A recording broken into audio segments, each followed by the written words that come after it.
Muito boa noite, meus caros amigos e amigas que nos acompanham na segunda-feira neste horário para essa nossa conversa respondendo algumas perguntas que nos chegam, ok? Já estou aqui com as perguntas que chegaram aí pelo Facebook, também outros modos, e nós vamos responder. Quero começar junto com vocês rezando, pedindo a Deus que nos dê então a sua graça, a sua bênção para nós respondermos as perguntas. Quero dar um tempo para ver se a nossa radiação está boa, nossa comunicação está boa, melhor, né? Pela nossa internet. Estou em dúvida aqui se nós já entramos aí ou não, se você está recebendo. Agora percebo que começaram a receber as nossas mensagens. Muito bem. Vamos rezar, pedindo ao Senhor que nos dê a luz do Divino Espírito Santo para responder as suas perguntas hoje, conforme a Igreja nos ensina. Em nome do Pai, do Filho e do Espírito Santo. Amém. Vinde, Espírito Santo. Vinde encher os corações dos vossos fiéis e acendei neles o fogo do vosso amor. Enviai, Senhor, o teu Santo Espírito, e tudo será criado, e renovareis a face da terra. Ó Deus, que instruíste os corações dos vossos fiéis com a luz do Espírito Santo, fazei, Senhor, que apreciemos retamente todas as coisas segundo o mesmo Espírito, e gozemos sempre da sua consolação, por Cristo nosso Senhor. Amém. Senhor Jesus, pedimos a luz do vosso divino Espírito, para que nós possamos responder essas perguntas, Senhor, segundo os ensinamentos da Igreja. Que tudo seja, Senhor, para a vossa glória, edificação da Igreja, salvação das almas. Glória ao Pai, ao Filho e ao Espírito Santo, como era no princípio, agora e sempre. Amém. Pedindo também a intercessão de Nossa Senhora, para que tudo seja feito por Maria, com Maria, em Maria e para Maria. Ave Maria, cheia de graça, o Senhor é convosco. Bendita sois vós entre as mulheres, e bendito é o fruto do vosso ventre, Jesus. Santa Maria, Mãe de Deus, rogai por nós, pecadores, agora e na hora de nossa morte. Amém. Glória ao Pai, ao Filho e ao Espírito Santo, como era no princípio, agora e sempre. Amém. Em nome do Pai, do Filho e do Espírito Santo. Amém. Boa noite a vocês todos que já estão sintonizados conosco aí nessa nossa live sobre perguntas e respostas, perguntas que chegaram já pelo Facebook e chegaram também pelo Instagram, pelo YouTube, melhor. Então nós queremos já começar as perguntas. Quero lembrar que há perguntas que não têm uma resposta, vamos dizer assim, na documentação da Igreja, nem no catecismo, nem no Código de Direito Canônico, então eu dou uma opinião. Agora, opinião, claro, fica com ela quem quiser, não é? Ninguém aqui é dono da verdade, está certo? Outra coisa, como são muitas perguntas, eu tenho que responder de maneira rápida, eu sempre procuro mostrar algum livro que você possa então, complementar o assunto, se você quiser, certo? Eu escrevo muitos livros exatamente sobre doutrina, né? Porque a minha preocupação é exatamente esclarecer as pessoas sobre aquilo que a Igreja nos ensina. A primeira pergunta vem do Lúcio Júnior, lá do Facebook. O Júnior pergunta pelo Facebook, o Júnior pergunta o seguinte: o padre pode mandar um fiel pegar a Eucaristia e beber no cálice o sangue de Jesus Cristo?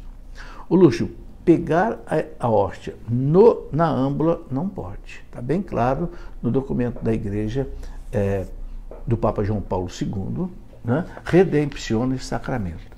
Quem distribui a Eucaristia é o padre ou o ministro, porque faz o papel de Cristo, que na Santa Ceia o Cristo distribuiu: tomai e comei. Então, o documento fala bem claro: o fiel não pode ele pegar com a sua mão, lá dentro da âmbula, a hóstia. Agora, beber do cálice, isso é possível, ok? Isso é possível. Nos Estados Unidos, por exemplo, todas as missas que eu já participei lá, né, a gente recebe do padre a Eucaristia, comunga e depois toma um pouquinho do vinho no cálice. Áurea Miranda Feder: se eu for na missa no sábado, às 19 horas na minha comunidade, mesmo assim tenho que ir no domingo, pois tem missa às 10 horas da manhã. Áurea, não é obrigado. O domingo para nós, liturgicamente, começa no sábado à tarde. Então, a partir do sábado à tarde, quem participa da Santa Missa cumpriu já o preceito dominical. Claro, se você quiser, é bom, pode também no domingo. Mas se você não puder ir no domingo, não comete pecado, ok? Ângela pergunta o seguinte: professor, gostaria de saber por que Jesus, quando sua mãe e seus irmãos foram procurá-lo, ele disse: quem é minha mãe e meus irmãos? Aquele que faz a vontade do meu Pai, esse é minha mãe e meus irmãos. Por que Jesus chama Maria de mulher e não de mãe? Bom, primeiro essa questão de os irmãos de Jesus, a igreja já estudou isso exaustivamente. Jesus não teve nenhum irmão. Esses irmãos são apenas parentes de Jesus, né? Já expliquei aqui que, segundo um escritor judeu do século II, Exegipo, né? Jesus tinha 4 primos, onde 3 eram evangelistas: Tiago menor, Judas Tadeu e Simão menor, e mais um que se chamava José. Era um filho de Cleófas, aquele discípulo de Emaús, que, segundo Exegipo, era irmão de São José, portanto, primos de Jesus. Como o hebraico não tinha a palavra primo, chamavam todos de irmãos. Agora, o que Jesus quer dizer aqui, quem é minha mãe, meus irmãos, né? O que Jesus quer dizer é o seguinte, né? Fazer a vontade de Deus, né? É que faz a gente participar da família dele, da família de Deus, mais do que a família terrena. Não é um desprezo da família terrena, mas a família de Deus, a família com Deus, né? Aquele que faz a vontade de Deus. Agora, por que Jesus chama Maria de mulher? Os teólogos dizem para mostrar para nós quem é aquela mulher do Gênesis e aquela mulher do Apocalipse. Aquela mulher do Gênesis, Gênesis 3,15, né? Que Deus diz que vai esmagar a cabeça da serpente. Quem é essa mulher? É ela, Maria. Então Jesus a chama de mulher. E depois na cruz, mulher, eis aí o teu filho. Filho, eis a tua mãe. Né? A mulher, né? Lá do Apocalipse também, aquela mulher vestida de sol, né? Uma coroa de 12 estrelas na cabeça e a lua debaixo de seus pés como um pedestal. Essa mulher é Maria. É o sentido que dão, né? Agora, não há dúvida que Maria é a mãe de Jesus. Aparece várias vezes na Bíblia Maria, mãe de Jesus, né? José Roberto Correia: agiotagem é pecado? É pecado. Não é agiotagem você cobrar um juro excessivo para uma pessoa que pede a você um dinheiro emprestado? Ora, quem pede um dinheiro emprestado é porque já está, como diz o povo, devendo, né? Já está numa situação difícil, você ainda vai cobrar dele um juro escorchante, né? Enquanto que a poupança aí paga no máximo 0,5%, nos melhores que sejam as aplicações, dificilmente chega a 1%. Aí vai a pessoa cobra 3%, 4%, 5%, isso é agiotagem. Pecado sim, você está explorando o outro, né? Muito bem. O que a igreja diz sobre empréstimo a juro? Pode-se emprestar a juro. A igreja não proíbe, na doutrina social da igreja, né, que se cobre juro. Porque o juro faz o quê? Faz a moeda não desvalorizar. Então, o sentido do juro não é você explorar o outro. O sentido do juro é você não ter o seu capital desvalorizado por causa da inflação, né? Então, o juro, a correção monetária justa, a igreja não proíbe, né? Isso está na doutrina social da igreja. Esse livrinho aqui, o que é a doutrina social da igreja, é uma síntese da doutrina social da igreja. Aliás, é uma coisa importantíssima a doutrina social da igreja, né? A palavra da igreja baseada no Evangelho para que haja justiça social, ok? Nada de comunismo, nem de capitalismo selvagem, não. É aquilo que é justo, né? Existe uma greve que pode ser justa, existe um juro que pode ser justo, existe uma série de coisas que podem ser justas, né? Recomendo mais uma vez, esse livro aqui é uma síntese que o Dr. Paulo César da Silva, que é professor da Faculdade de Filosofia da Canção Nova, ele é doutor em filosofia e um cristão preparado, ele fez uma síntese do compêndio da doutrina social da igreja, que é uma série de mais de 10 encíclicas dos papas desde a Rerum Novarum de Leão XIII. É algo que nós precisamos conhecer, precisamos estudar. Silvana Zanetti: por gentileza, professor, pode esclarecer sobre a cremação e se tem pré-condições para a alma subir até o Pai Celeste sem que corrompa o ensinamento de Jesus? É biblicamente permitido? Ô Silvana, o catecismo da igreja permite, né, a cremação, sim, desde que não seja para desafiar a fé na ressurreição. Porque se não for para desafiar a crença na ressurreição, o catecismo da igreja diz que pode haver a cremação. Certo? Agora, a igreja prefere o sepultamento, né? Ali o chamado Campo Santo, o cemitério, onde as pessoas vão no dia de finados rezar, inclusive há indulgências plenárias, né? Na primeira semana de novembro, né? Semana das Almas, quem cumpre aquelas 3 exigências, né? Confissão, Eucaristia, rezar pelo Papa, um Pai Nosso, um Glória, uma Ave Maria, e ir ao cemitério rezar pela alma de alguém que está sepultado ali, ganha indulgência plenária para a alma, né? Então isso é muito importante.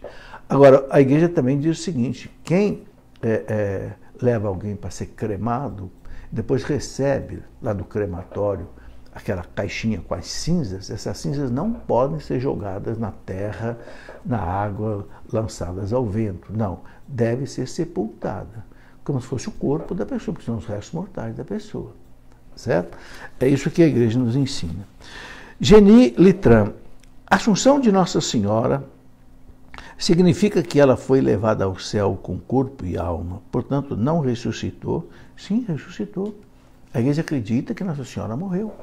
Já lá desde o século III existe a chamada festa da Dormitio. Dormitio, que quer dizer dormição, né? A igreja sempre acreditou que Nossa Senhora morreu, né?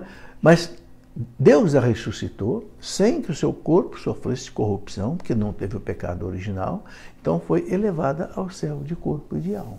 Ok? Eu quero mostrar um livro aqui que pode ajudar as pessoas a compreenderem todos os dogmas de Nossa Senhora. Né? Esse livro, A Mulher do Apocalipse. Aqui eu coloco todos os dogmas e devoções de Nossa Senhora. Né? A maternidade divina de Nossa Senhora, a virgindade perpétua, a Imaculada Conceição, a Assunção ao Céu, e outras devoções como Maria Medianeira de todas as graças, Maria Mãe da Igreja, Maria Nossa Mãe, né? Enfim, Maria que esmaga a cabeça da serpente, enfim.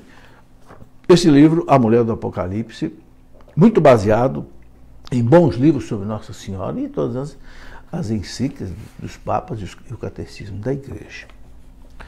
Ok. Luciane Santos, professor, gostaria de saber se o Ananias que batizou São Paulo é o mesmo que era casado com Safira. Não, não é o mesmo, não. Este Ananias que batizou Saulo era lá de Damasco, né? Não tem nada a ver com o Ananias, com Safira, que mentiram para os apóstolos e os dois morreram, né, por um castigo divino, né, que era isso em Jerusalém. Então não é o mesmo Ananias lá que batizou São Paulo. Silas Camilo, professor, o senhor acredita que sairá logo a proclamação do 5º dogma mariano, Maria Corredentora? O Silas, eu acho que não vai sair. Sabe por quê? Vou explicar por quê. Porque foi feito um abaixo-assinado de quase 4 milhões de assinaturas e entregue ao Papa João Paulo II, pedindo que o Papa proclamasse o dogma de Corredentora. O Papa João Paulo II achou que não era melhor, porque ele achou que isso ia dar uma má interpretação, como se a redenção não pudesse acontecer sem a Virgem Maria. Cristo quis precisar de Nossa Senhora, mas essencial para a salvação, para a redenção, era o Cristo.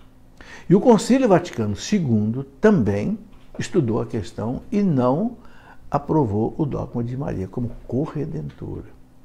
Então eu acredito que vai ser difícil, né, o Papa Francisco, como outro Papa, proclamar isso, ok? Não é impossível, ok? Eu estou colocando só esse fato histórico que já houve 2 tentativas, mas que não aconteceram. Cris Oliveira, a paz de Jesus, professor, a paz. Eu tenho muita dúvida sobre curvar-se ou não diante do altar na hora que vou até o ambão para fazer a leitura. Devo curvar-me para o altar somente quando passo na frente? Cris, eu vejo o seguinte, quem vai fazer uma leitura vai subir ao altar, ao presbitério, né? Então eu acho um gesto bonito essa reverência, é uma reverência ao altar, porque o altar representa Cristo, não é? E também Muitas vezes há igrejas que o sacrário fica, né, no altar central. Então aí, mais um motivo para uma reverência que o Cristo que está ali. Certo? Então, eu penso que é um gesto significativo. Muito bem. Edgar Leandro, eu sei que nós católicos devemos rezar pelos mortos, mas por qual motivo será? Eles precisam de nossas orações e por quê? Grato. O Edgar, não tenha dúvida. Eu quero explicar aqui uma coisa muito importante. A igreja explica, né? Eu vou mostrar aqui 2 livros para depois quem quiser aprofundar esse assunto. Um livro que eu chamei de Purgatório, o que a igreja ensina, e depois um livro sobre as indulgências, o que são as indulgências pelas almas do purgatório. Bom, o que a igreja nos ensina? A igreja ensina o seguinte: as almas do purgatório não podem fazer mais nada pela santificação dela. O Catecismo da Igreja fala no parágrafo 1030 o seguinte: quem morre na amizade de Deus, mas não está perfeitamente purificado, passa por uma purificação que a Igreja chama de purgatório, para adquirir a santidade perfeita e poder entrar na comunhão com Deus. Porque ninguém entra em comunhão com Deus sem ser perfeitamente santo. Agora, a Igreja ensina que com a morte termina o tempo de conquistar méritos diante de Deus. Então, as almas do purgatório, elas não têm condições de, por ela mesma, fazer mais nada para elas. Então, quem socorre as almas do purgatório é a igreja que está no céu e a igreja que está na terra. É o corpo místico de Cristo, que está no céu, na terra e no purgatório. É a comunhão dos santos. Então, são as nossas orações, as nossas esmolas, os nossos sacrifícios, as nossas missas participadas, as indulgências que socorrem as almas do purgatório, que faz com que a alma do purgatório vá atingindo a sua santificação. Por isso que se diz que o purgatório é como uma cadeia. Por quê? Uma cadeia, quem está preso não pode fazer nada, né? Tudo ele tem que receber, porque ele está preso. Então as almas também não podem fazer nada por elas, elas recebem. E aí a importância de rezar, sim, pelas almas do purgatório. Oferecer as indulgências por elas, oferecer os sacrifícios, a esmola, a reza do terço. Não é? Muito importante isso, ok? Tem essa finalidade. Leia esse livro, O Purgatório, e você vai entender a importância disso. Lúcio Júnior, prezado professor, como deve ser lido o número 305 e nota de rodapé 351 da Amoris Laetitia, a respeito dos casais recasados, casais de segunda união, terem acesso aos sacramentos, à luz da tradição do magistério, principalmente o parágrafo 83 da Familiares Consórcio e os parágrafos 1650 e 1651 do Catecismo da Igreja Católica. Bom, Lúcio, o que está em vigor na Igreja é o Catecismo da Igreja Católica. Exatamente o parágrafo 1650 e 1651 do Catecismo da Igreja Católica diz o seguinte, que os casais de segunda união não podem receber os sacramentos, porque não estão vivendo de acordo com a lei de Cristo. Essa é a regra. Mesma coisa que o Papa João Paulo II disse no parágrafo 83 da exortação Familiares Consórcio. Bem claro. O Catecismo deixa claro e o Papa João Paulo II deixa claro que não pode receber. Agora, nesse parágrafo 305 da Amoris Laetitia, o Papa Francisco colocou o seguinte: se um sacerdote achar que não houve pecado numa situação dessa, ele poderia até autorizar a comunhão. Mas aí é algo muito excepcional. É uma exceção muito rara. Não é a regra, não é a lei. É assim que eu entendo que o Papa Francisco colocou. Entende? Inclusive, nós sabemos que houve 4 cardeais que se manifestaram contra isso a ele. O Papa não deu resposta, né? Não deu resposta e deixou a coisa assim.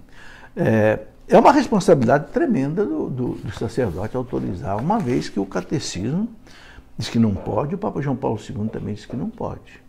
Mas aí fica na mão aí de cada sacerdote com muita responsabilidade julgar um caso que eu não sei dizer em que situação poderia ser aprovado. Não vou entrar no mérito da questão, porque é algo complicadíssimo, que vocês também entraram até os cardeais nessa polêmica. Se eu fosse padre, alguém viesse conversar comigo, eu não autorizaria. Porque é um risco muito grande, né? Uma vez o catecismo diz que não pode, uma vez que não pode. Eu não quero contestar o que o Papa colocou, o Papa Francisco. Eu quero dizer o seguinte: como ele deixou a cargo de cada sacerdote, né, então cada um deve resolver. Suzy Guedes, professor, até onde eu sei, uma pessoa que vive amasiada não pode estar à frente de qualquer movimento ou grupo de oração na igreja. Claro, porque a pessoa amasiada, ela não está vivendo de acordo com a lei de Cristo, né? Amasiada é uma pessoa que uniu com o outro, mas sem o sacramento do matrimônio. Então não é bom realmente que uma pessoa nessa situação, ela se exponha, né? E ela exerça alguma atividade na igreja, porque vai até gerar, né, comentários e etc. Aí ele pergunta o seguinte: o que o senhor me diz de casais, ele coloca entre aspas, homossexuais, não existe proibição para eles? Ô Suzy, veja bem, a norma da igreja é esta: quem atua na igreja deve estar vivendo de acordo com a fé da igreja. Por exemplo, quem é que pode ser padrinho de batismo e de crisma? É quem é crismado, batizado e esteja vivendo de acordo com a fé da igreja, que vai, né, ser exemplo aí para o afilhado. Essa é a norma da igreja. Para viver as coisas da igreja, tem que, né, estar vivendo de acordo com a fé da igreja. Se a pessoa não está vivendo de acordo com a fé da igreja, não é coerente, né, que ela também queira realizar as obras da igreja. Luciane Silva. Não, melhor, tem aqui ainda... Estou pulando aqui uma pergunta. Valmir Dias. No ofício da Imaculada Conceição, tem um trecho que diz assim: do Egito, o curador de Raquel nasceu. Por favor, qual a explicação disso? Olha, eu escrevi exatamente para explicar essas coisas, exatamente eu escrevi esse livrinho, né, para entender o ofício da Imaculada, né? O ofício da Imaculada é uma oração belíssima, muito recomendada, né? Ela foi escrita em 1500 e pouco por um monge chamado Bernardino de Bustos, né? Foi recomendada, aprovada pelo Papa da época, né? 1500 e pouco, né? E é uma oração assim realmente muito bonita, uma oração que eu rezo todo dia, inclusive, né? Foi aprovada pelo Papa Inocêncio XI, em 1678. Agora, o que é esse ofício da Imaculada? É uma série de louvações que Bernardino de Bustos fez a Nossa Senhora, tirando coisas da Bíblia, fazendo comparações. Então, quando ele fala aqui, né, do Egito, o curador de Raquel nasceu. José do Egito foi o curador, né, do Egito, ou seja, o salvador do Egito. Em que sentido? O Egito ia passar por uma grande fome, né?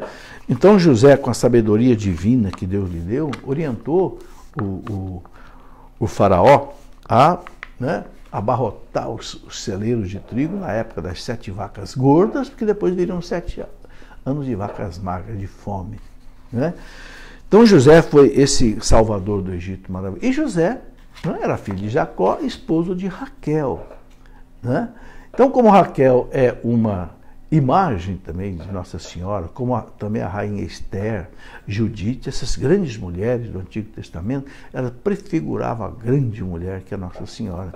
Então ele colocou aí no ofício essa expressão: do Egito o curador de Raquel nasceu, né? E José nasceu de Raquel, assim como Jesus nasceu de Maria. O Salvador do Egito nasceu de Raquel, o Salvador do mundo nasceu de Maria. É mais uma maneira que ele encontrou para louvar Nossa Senhora.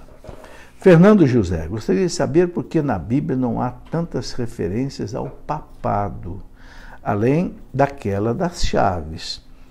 Se este foi talvez o legado mais importante de Cristo, por que se falou tão pouco dele na Bíblia? Ô Fernando, eu acho que não falou tão pouco, não. Veja, Jesus só viveu 3 anos com os apóstolos, e São João diz que se fosse escrever tudo que Jesus disse e fez, O mundo inteiro seria pequeno para conter todos os livros que precisariam ser escritos. Ora, há referências fortíssimas sobre o papado. Primeiro, Jesus, quando fala, né? Tu és Pedro, sobre esta pedra edificarei a minha igreja. Eu te darei as chaves do reino do céu. Né? Tudo que você ligar na terra, eu ligo no céu. Tudo que você desligar na terra, eu desligo no céu. Prometo que as portas do inferno nunca prevalecerão contra a igreja. E olha, já tem 2 anos, ninguém consegue derrubar a igreja católica. Nem a perseguição dos judeus, nem a perseguição dos romanos, nem as heresias, nem não sei, os cismas todos que houve, o cisma de ortodoxo, depois o cisma anglicano, o cisma protestante, nada consegue parar a igreja católica. Nem o nazismo, nem o comunismo, nem o fascismo, nem não sei, o laicismo anticatólico, nada. Nem martírio. Entende? Que coisa mais forte do que isso? Precisaria mais? Depois, quando Jesus ressuscita, chama Pedro e fala para Pedro 3 vezes: apacenta as minhas ovelhas, apacenta as minhas ovelhas, apacenta. Tu me ama, Pedro? Amo, Senhor. Então está aí, o papado muitas vezes ratificado, não é poucas vezes não. Eu acho até que é bastante, né, pelas ocasiões que nós temos aí. Depois nós vemos aí a ação de Pedro, sempre Pedro encabeçando a igreja. Tanto assim que todas as relações, repara nisso, todas as vezes que os evangelistas falam da lista dos 12 apóstolos, sempre é o primeiro apóstolo que aparece, Pedro. Depois vem os outros. O nome de Pedro aparece 148 vezes na Bíblia, nos evangelhos. O segundo apóstolo que aparece mais é São João, 48, 49 vezes. Então aí está muito bem claro, delimitado a questão do papado, não é poucas vezes não, sem dúvida. Muito bem, aqui agora a pergunta da Luciane Silva. Um sacerdote não pode encomendar o porco de um suicida? Pode. O sacerdote não deve encomendar um corpo do suicida se o suicida, por exemplo, em vida, se ele tiver deixado claro: olha, eu não quero nada, não quero que leve meu corpo para a igreja, não quero oração, não quero exéquias, não quero nada. Então deve ser respeitado. Mas se ele não deixou nada escrito sobre isso, se era uma pessoa até católica, pode-se fazer a encomendação. O catecismo da igreja, quando fala do suicídio, fala bem claro: a igreja recomenda rezar por eles. Por quê? Porque muitas vezes o suicida nós sabemos, né? O catecismo fala, o suicídio em si, objetivamente, é um pecado grave, a pessoa tira a própria vida. Mas o catecismo fala, há razões também psicológicas, depressão fortíssima, tal, que diminui a culpa da pessoa. Então ninguém pode julgar, ninguém pode dizer que um suicida está condenado. Nós devemos rezar pela alma dele, pode haver sim a missa de corpo presente. Nesses casos, como a família deve proceder se ela vive a fé católica? Manda rezar a missa de corpo presente, ok? A menos, como eu disse, se a pessoa tiver em vida rejeitado isso. Vitor Freitas de Pádua. Quando uma pessoa morre, instantaneamente se tem o juízo particular dessa alma, certo? E irá definir de uma vez por todas se ela está eternamente salva, ou se está eternamente condenada, ou se vai completar a sua purificação no purgatório. E o segundo juízo, na volta gloriosa de Cristo, qual a diferença desse segundo julgamento? O catecismo da igreja, Vitor, explica bem claro esse juízo final, quando Cristo voltar. Não vai mudar a sorte de ninguém. Porque a sorte da pessoa eterna já está definida no juízo particular. Ok? Agora, o que vai acontecer no juízo final? Explica o catecismo. Todos os corpos vão ressuscitar. Todos. Aqueles cujas almas estão no céu, no inferno e no purgatório, e aí vai acabar o purgatório. Voltaremos à plenitude humana, corpo e alma. Ok? Unidos. E aí haverá, então, a separação final. Só haverá céu e haverá inferno, e acabou a história da humanidade. Ok? E aí haverá um julgamento de todos diante de todos. Haverá feita a justiça perfeita. Isso é muito difícil nós entendermos, né? Deus fará toda a justiça. Jesus não fala tudo que foi falado às ocultas será revelado, né? Quer dizer, sabe, tudo aquilo que a gente fez de mal, né, e não foi confessado, não foi perdoado, vai aparecer. Agora, nota que coisa importante que a igreja ensina: tudo aquilo que você fez de errado, mas você se arrependeu, se confessou, recebeu o perdão da igreja, isso não vai aparecer mais. Fique tranquilo.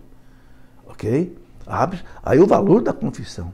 João Paulo II dizia que a confissão é um juízo diante de Deus antecipado aqui na terra. É muito mais fácil eu receber o perdão do sacerdote do que eu me apresentar diante de Deus carregado de pecado, né? Veja o valor da confissão bem feita, sem esconder nada do sacerdote, né? Muito bem, meus amigos, agora as perguntas que chegaram pelo YouTube, né? Tem aqui alguém que se identifica como Misterioso Dan. Professor, me responda: eu sou uma pessoa moribunda, não tiver a possibilidade de ter acesso a um sacerdote, mas essa pessoa pedir perdão diretamente a Deus serve como sacramento da confissão? Dan, não é que sirva como um sacramento da confissão, mas a pessoa, se ela fez um arrependimento sincero, ela recebe o perdão de Deus. Ok? Não poderia comungar, porque para comungar a pessoa que cometeu um pecado grave tem que confessar. Mas o perdão a pessoa recebe num ato de contrição bem feita. Então, por exemplo, alguém cometeu um pecado mortal, não tem condição de se confessar logo, se arrependa, faça uma oração diante de Deus, reze o ato de contrição, né? Peça perdão a Deus, você vai estar perdoado. Depois você vai se confessar para acertar sua situação também com a igreja, né? E poder, inclusive, comungar. Antônio Frasson. Só um minutinho para eu tomar um pouco de água.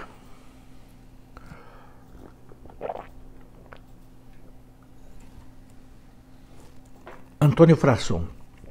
Professor, já houve papas que foram pecadores. Houve. Todos os papas se confessam. Então o Papa Francisco, ele fala toda hora: eu sou um pecador, sem dúvida.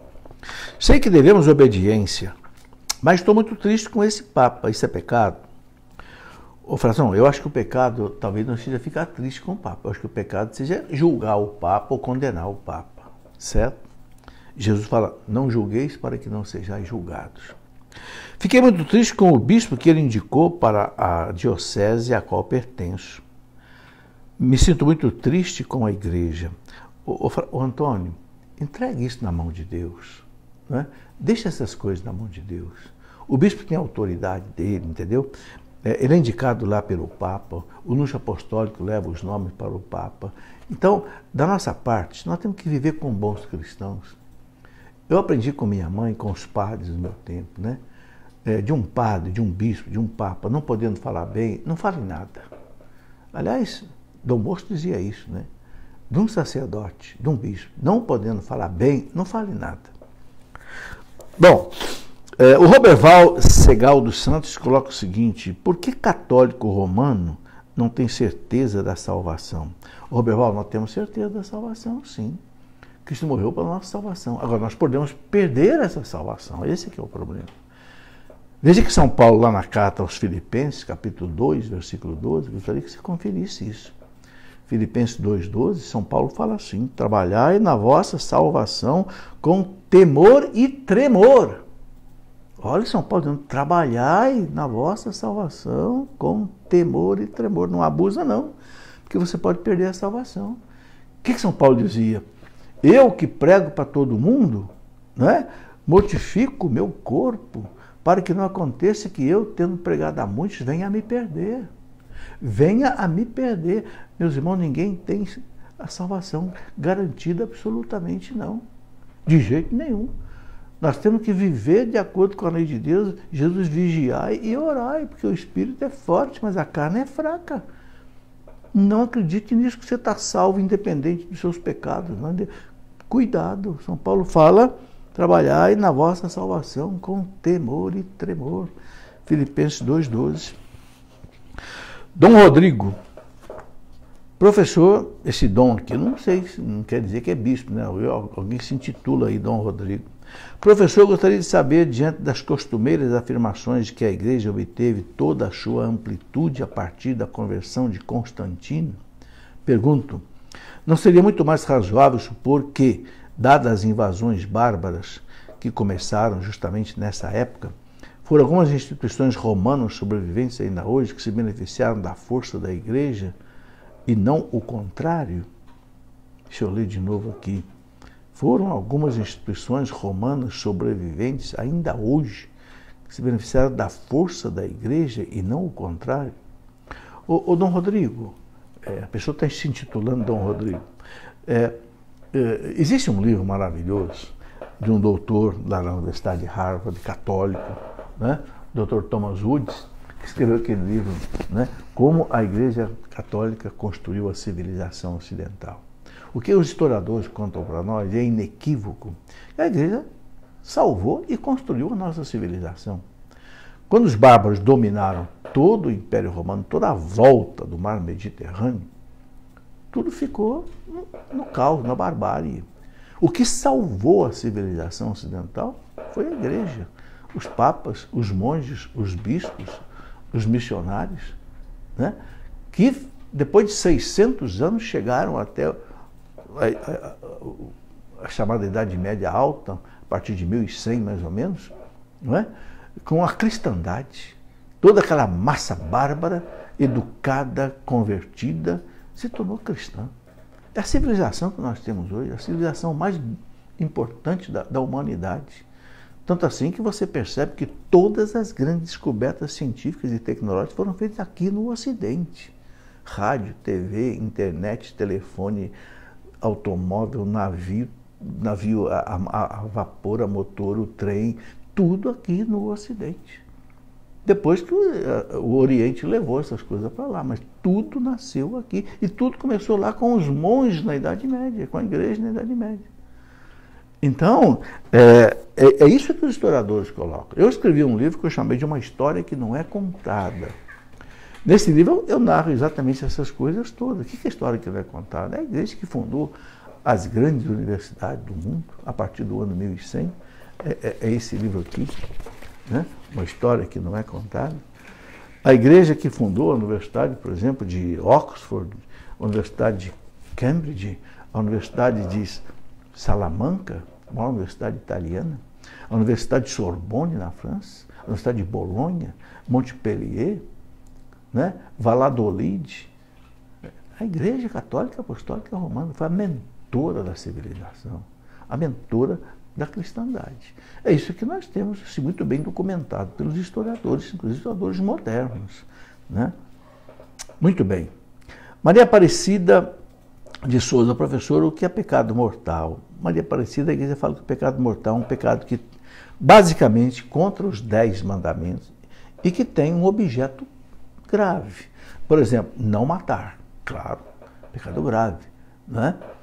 Mas também está nos 10 mandamentos o não matar, não é só não matar, é não falar mal de alguém, é não difamar alguém, né? É não desrespeitar alguém. Aí pode ser um pecado grave ou pode ser um pecado leve, conforme a gravidade do ato. Não roubar é um pecado grave. Agora depende, a pessoa rouba aqui um lapisinho, uma canetinha, ou a pessoa roubou aí R$1 milhão, R$1.000, R$100, qual é o prejuízo que provocou para o outro? Entende? Então, o pecado grave é aquele pecado que o grande Santo Afonso de Ligório diz, quando a gente comete um pecado grave, a gente sabe, porque a consciência acusa, né? Mas tem que ter um objeto grave. E para ter um pecado grave é preciso 3 coisas: saber, querer e fazer. Saber que aquilo é pecado, mas querer fazer aquilo e fazer aquilo. Então, saber, querer e fazer são exigências para que haja também um pecado grave, com toda a informação, né? Bom, depois temos aqui a pergunta do Marcos Fontoura. Se o senhor só fala de doutrina, então faça um vídeo sobre o documento do Papa Pio XI, Mortalium Animus, sobre o ecumenismo.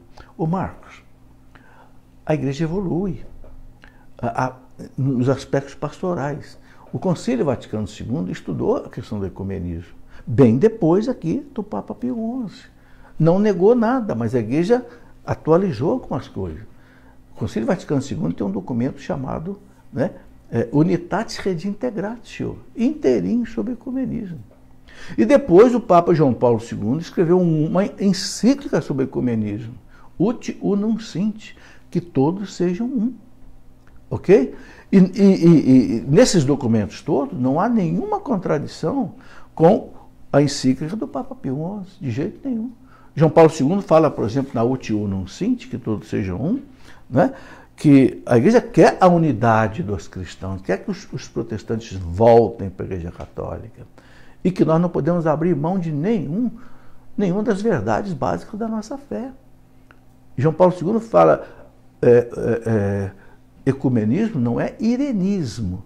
O que é irenismo? Irenismo é você fazer unidade a qualquer custo, abrindo mão das nossas verdades. Não. A Igreja não vai abrir mão. O Papa fala, nenhum dos 12 artigos do credo podem ser abandonados.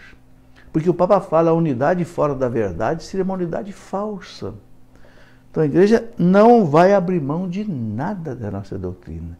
O que a Igreja faz no ecumenismo? Convida os irmãos protestantes, ortodoxos, anglicanos a voltarem para a casa do Pai. Eles que saíram, não foi a Igreja que saiu, a Igreja continua aqui. E isso é o ecumenismo. Entende?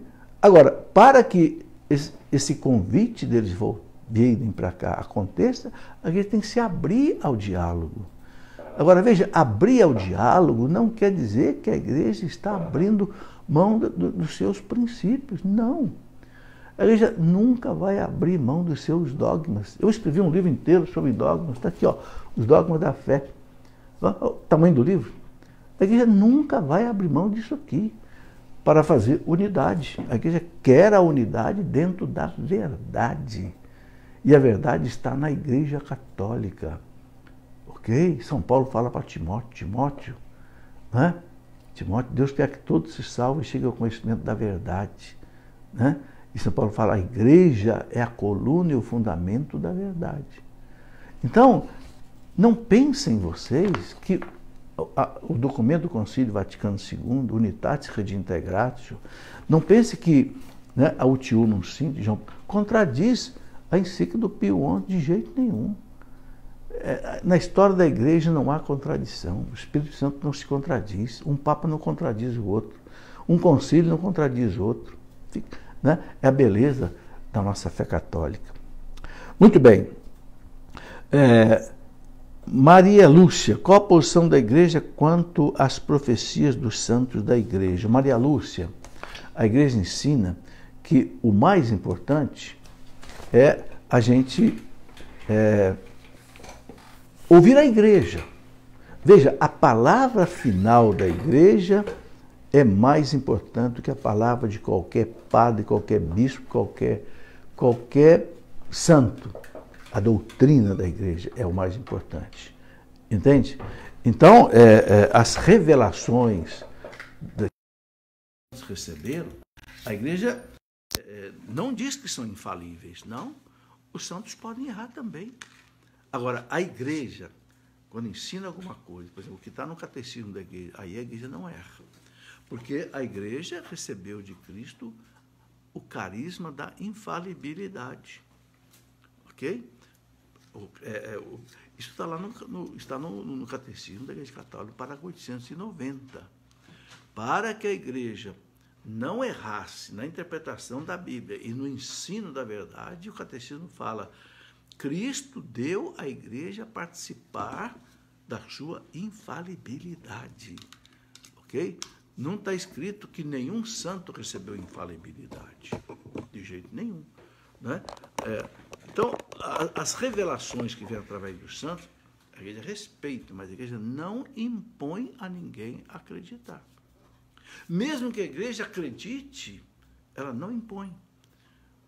A Igreja impõe aquilo que é o depósito da fé, aquilo que se encerrou com o livro do Apocalipse, a verdade revelada. Okay? Isso tudo, meus irmãos, é a doutrina católica muito clara.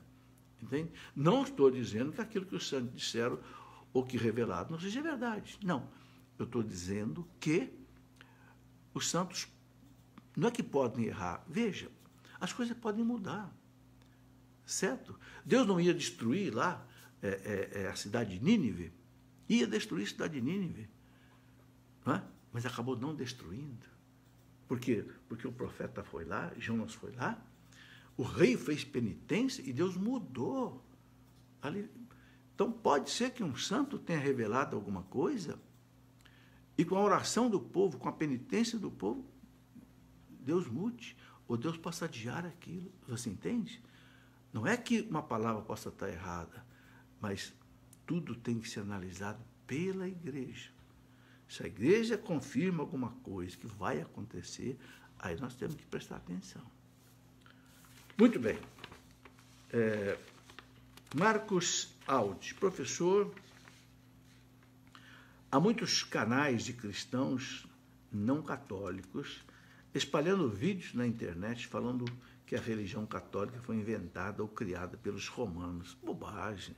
Essas coisas a gente não precisa nem responder. Né? Gostaria que falasse a respeito disso. Olha, veja, quem fundou a nossa fé católica foi Jesus Cristo. 3 anos trabalhando com os apóstolos, pagou com seu sangue, disse bem claro, né? Sobre ti, Pedro, edificarei a minha igreja. A igreja é dele. Né?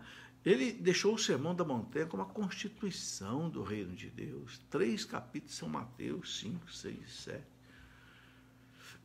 Cristo fundou a igreja, não há a menor dúvida sobre isso. Como é que os romanos pagãos iam fundar uma igreja católica? Não tem menor cabimento. Essas coisas a gente simplesmente tem que passar batido. Né? Rosilda Veloso, gostaria de saber se é certo ou errado deixar a mesa da Eucaristia sem toalha depois do término da celebração. Devido à construção, colocamos um plástico por causa da poeira. Sem problema, Rosilda. O altar ele é desnudado liturgicamente, né, uma vez por ano, depois da missa do lava-pés, porque aí é o sinal do Cristo que é despojado das suas vestes, porque o altar significa Cristo, né? E Cristo vai ser crucificado, né, sem as suas vestes. É um sinal que a igreja usa. Mas, claro, cada uma igreja está sendo reformada, cobrir com plástico, não tem problema nenhum, fica tranquilo. Cleusa Dias Carvalho, minha filha é enfermeira. Quando vê que a criança vai morrer, ela batiza a criança. Ok? Mas não conta para a mãe. Veja, o Código de Direito Canônico diz o seguinte: se uma pessoa está correndo risco de morte, não dá para chamar um sacerdote, a gente tem que batizar, mesmo contra a vontade dos pais. Está aí. Então deve batizar sim, entendeu? Deve batizar porque a criança não vai ter outra chance depois de ser batizada, porque ela vai morrer se estiver correndo risco de morte. Agora, sinta bem se a criança está correndo risco de morte. Se não estiver correndo risco de morte, então avise a família e peça para chamar um sacerdote. Muito bem. Ivan Silva, o senhor já ouviu falar da maçonaria eclesiástica? Já ouviu falar sim. Gostaria de ouvi-lo abordar esse assunto. Ivan, eu não tenho dados para abordar esse assunto. Eu vejo falar, mas se você perguntar bem, quem é um padre que é maçom? Quem é um bispo que é maçom? Eu não sei te dizer, não tem provas sobre isso. Houve padres maçons? Houve. Na época da República no Brasil, da proclamação da República, a maçonaria foi fortíssima na proclamação da República. Houve, quer dizer, padres que participaram das lojas maçônicas. Então, se existe uma maçonaria eclesiástica, bom, existiu no Brasil, eu penso que possa existir na igreja. Agora, eu não sei dizer para você quem são padres ou bispos que possam ser maçônicos. Isso é uma coisa muito complicada, né? Muito bem. Pergunta Carlos Ferreira. Não, tem outra antes dela aqui. Marta Maria Machado. Caríssimo professor Felipe Aquino, somos católicos praticantes e estamos preocupados. Batizamos nossa netinha assim que nasceu. Sua madrinha foi minha outra filha, casada e praticante também. Mas o pai, meu genro, escolheu uma amiga que vive com outra moça, como um casal, homossexuais, né? para ser madrinha de consagração a Nossa Senhora. Será que essa consagração é válida diante da igreja? Veja, ô Marta, a primeira coisa, essa consagração a Nossa Senhora que é feita no batismo não faz parte do batismo. Não é um rito do batismo. Eu penso que se foi feita uma consagração a Nossa Senhora, os pais da criança querem fazer a consagração a Nossa Senhora, a consagração está feita. Independe se a madrinha era isso ou era aquilo, porque não é um ato oficial da igreja. Okay? Muito bem. Carlos Ferreira, o que está na Bíblia é tudo verdade, professor? Sim, é tudo verdade. Agora, veja bem, interpretado pela igreja, o que não é fácil. Né? Aí ela pergunta, por que na Bíblia tatuagem é pecado? Bom, na Bíblia tatuagem é pecado, sim, lá no livro do Levítico. Por quê? Porque a tatuagem que eles faziam lá no Antigo Testamento, os pagãos, era uma tatuagem que era uma consagração ao paganismo, às entidades, aos deuses, à idolatria. Então era pecado, sim. Ok? Agora, as tatuagens que se fazem hoje não têm o mesmo sentido de tatuagem de consagração. Tem gente que faz até tatuagem de Nossa Senhora, tatuagem de Cristo. Claro que isso não é uma consagração a um ídolo, mas não deve se fazer tatuagem. Por quê? Porque a medicina é contra. E aí a igreja acompanha a medicina. E também, veja bem, o nosso corpo é templo do Espírito Santo. A gente não deve marcar esse corpo. Eu já falei aqui uma vez, né? Quem tem uma Ferrari, por exemplo, não pode colar um adesivo numa Ferrari. Né? Para a pessoa comprar uma Ferrari, tem um regulamento todo, que ela assina, né? Então, veja, se num carro não se deve colocar um emblema aí, nosso corpo também não deve se fazer dele um outdoor, certo? E outra coisa, né? Está no site do Ministério da Saúde, está lá, não sei se ainda está, mas estava que a pessoa que faz uma tatuagem já tem que ficar 1 ano sem poder doar sangue. Por quê? Por causa de contaminação. Então, se a medicina não aprova, a igreja também não aprova. Muito bem. Dulce Maria, professor, desejo saber se numa diocese um bispo pode mudar de 2 em 2 meses os padres de suas paróquias, não permitindo os padres fazerem seu trabalho. Ele pode fazer isso?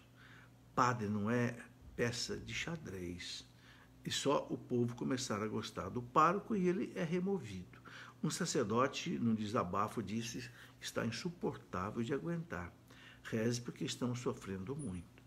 Ô Dulce, o bispo tem autoridade sobre a diocese.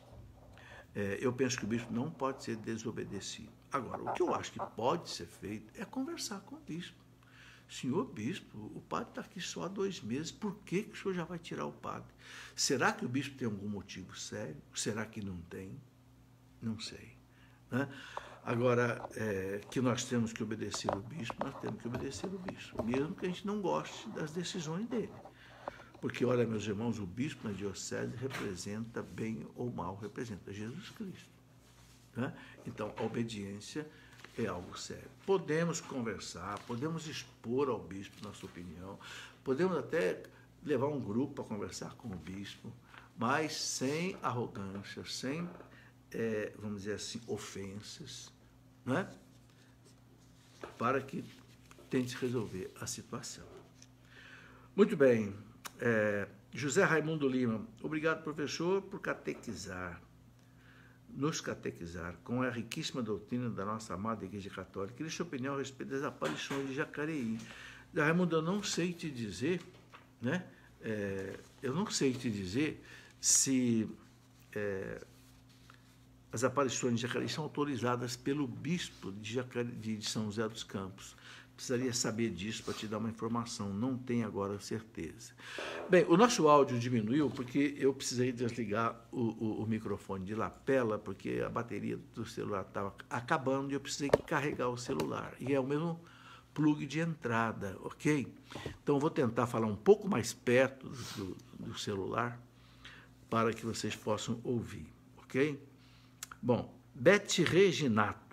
Professor, o que quer dizer? O marido será santificado pela mulher que crê e a esposa será santificada pelo marido que crê. Olha, o matrimônio, né, é uma unidade, sereis uma só carne. Então, O marido santo santifica a mulher pela sua convivência, né? Pelo seu sacrifício, a comunhão dos santos, e vice-versa. Entende? Isto é uma realidade, né? Um dos objetivos do casamento é exatamente esse: crescer. Deus diz para o casal: olha, crescer significa se santificar, né? Então, esse é o sentido. Isso vale para o esposo que não é batizado, vale também, de acordo com a conduta dele, né? Agora, o melhor é que seja batizado, crismado e casado legitimamente, né? Porque o bem que a gente pode fazer para uma pessoa independe, né, também de ser católico ou não. Eu tem grandes amigos que não são católicos e que já me disseram coisas muito bonitas, que às vezes edificam, né? Muito bem. Thelma Ferreira: professor, por favor, fale sobre a missa passo a passo. Eu vou na missa, mas não entendo o que o padre fala. Por exemplo, quantas partes tem uma missa? O que devo fazer? Rezar em cada uma? Thelma, é uma exposição que seria muito longa eu fazer, né? Mas o básico é você entender o seguinte: a missa é a renovação do sacrifício de Cristo no altar. Não é a repetição, não é a multiplicação, não, é atualização, é presentificação do sacrifício redentor de Cristo pela humanidade. Só que a missa, então, ela é preparada para isso. Então, primeiro começa, né, o canto de entrada, o padre entra, o padre representa Jesus Cristo, paramentado. O paramento do padre significa as vestes de Cristo, a túnica, a casula, né? Depois ele sobe ao altar, é o Cristo que sobe ao Calvário. Depois nós temos a oração penitencial, pedir perdão a Deus pelos nossos pecados. Depois rezamos aí, no domingo, o credo, é a nossa fé, os 12 dogmas da nossa fé. Depois temos a palavra de Deus, as leituras todas, a homilia, para a gente, né, receber a mensagem de Deus, de Cristo. Depois a oração dos fiéis, depois tem a oração eucarística, onde então vai acontecer a consagração, onde o Cristo, a morte e a ressurreição de Cristo vão se tornar presentes no altar. Não é repetição, nem multiplicação, é presentificação. A mesma e única morte de Cristo se faz presente sobre o altar, ok? Porque as ações de Cristo não envelhecem, são teândricas, certo? Então nós comungamos, temos a nossa ação de graça, a nossa conversa com Cristo na Eucaristia, né? E depois nos despedimos para as nossas casas. Eu gostaria de recomendar a você um livro, né? Tem aí do livro da Eucaristia, amigo? Não tem. Um livro, né, muito bom, Eucaristia, Pão da Vida Eterna. Ali é escrito por um bispo, Dom Rafaelo, né, que foi assessor do Papa Pio XII, muito tempo no Vaticano, escreveu um livro belíssimo explicando sobre a Eucaristia. A missa, Eucaristia, Pão da Vida Eterna. Antônio Sebastião: professor, tenho muitas dúvidas a respeito do que a Igreja diz sobre os dogmas e o purgatório. Por favor, o que fazer? Antônio, não dá para, num programa como esse, eu explicar tudo para você. Então, vou recomendar um livro para você ler, né? Estude com calma os dogmas da fé. O que são os dogmas? Quais são os dogmas da nossa fé católica? Entende? Você está vendo aqui na capa desse livro um trem que está num trilho, né? Por que eu coloquei isso aqui? Porque os dogmas são como trilhos que conduzem a nossa vida. Se o trem sair de cima do trilho, o trem capota e acaba a viagem dele, não é isso? Nós também, se nós sairmos de cima dos dogmas da fé, a gente se perde, ok? Fábio Luiz Duarte: professor, podemos ler livros apócrifos, como, por exemplo, o livro de Enoque? Podemos, mas com cuidado, porque a gente sabe que os livros apócrifos, eles têm erros de doutrina e têm fantasias. Ele tem alguns dados históricos interessantes. Então, sabendo ler com discernimento, conhecendo bem a doutrina católica, você pode ler com cuidado. Filhos de Maria Júnior: quantos antipapas a Igreja Católica já teve? O Filhos de Maria, mais ou menos 37 antipapas. Ricardo: Professor, gosto muito dos seus vídeos, que acompanho sempre. Tenho uma pergunta, gostaria de saber se o senhor já leu o livro Médico de Homens e Alma, de Taylor Caldwell. Sim, eu tenho o livro aqui, já li. Se já o leu, o que achou? Sei que houve para a concepção do livro um estudo muito grande sobre a vida de São Lucas, mas que também houve muita fantasia para a elaboração do mesmo, de fato. Gostaria de saber até onde nós, católicos, podemos acreditar no que a escritora coloca na história. Veja, realmente, ali a gente não pode acreditar em tudo que está no livro. Tem muitos livros que são assim meio romanceados, né? O que nós temos que acreditar é o que está na Bíblia, nos evangelhos. Fora dos evangelhos, é muito difícil saber o que realmente é verdade sobre a vida de São Lucas ou a vida de outros, né? Há alguns historiadores que conseguiram descobrir algumas coisas, até comprovadas, né?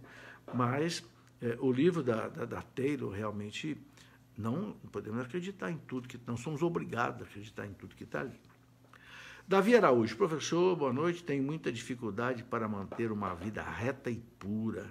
Sempre que me confesso, pouco tempo depois já desanimo. Quais práticas e exercícios espirituais o senhor me recomenda para me ajudar a permanecer firme na graça de Deus e lutar contra o pecado? Davi, a receita é velha. A receita é velha. Primeira receita que Jesus deixa para nós, né? Vigiai e orai, porque o espírito é forte, mas a bendita da carne é fraca. Então, vigiai. Vigiai quer dizer, fuja das ocasiões de pecado.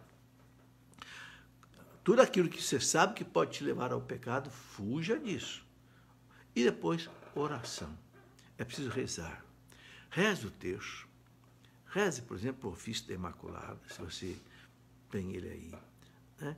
Se puder, assista a missa durante a semana mesmo, e no domingo, não perca, né? E se confesse sempre, não desanime, não. Ah, mas eu confesso e volto, peco de novo. Confesse de novo, peça perdão a Deus, lute. Ok? A gente está lutando, Deus nos ama, Deus nos quer, entende? Deus nos ajuda. Não desanime. Outra coisa importante, leia a Bíblia, leia os Evangelhos, a Palavra de Deus. E eu quero te recomendar uma coisa também que muda muito a vida da gente, sabe o que é? Você participar de um seminário de vida no Espírito Santo. Eu não sei se aí na sua paróquia tem, na sua cidade tem. Esses dias o Papa Francisco recomendou que as pessoas, os párocos, fizessem nas paróquias seminário de vida no Espírito Santo. Eu digo porque eu fiz há mais de 40 anos e fez muito bem para a minha vida. Tá aí, tudo isso ajuda exercícios espirituais, né? Bem, meus amigos, nós já temos aí 1 hora de conversa, né? Recebemos muitas perguntas que não conseguimos responder hoje, mais de 30 perguntas, né? Vamos tentar, na medida do possível, a gente fazer uma live extra para responder essas perguntas, mas aí a gente anuncia pelos nossos Facebooks, ok? 1 hora já é bastante tempo, né?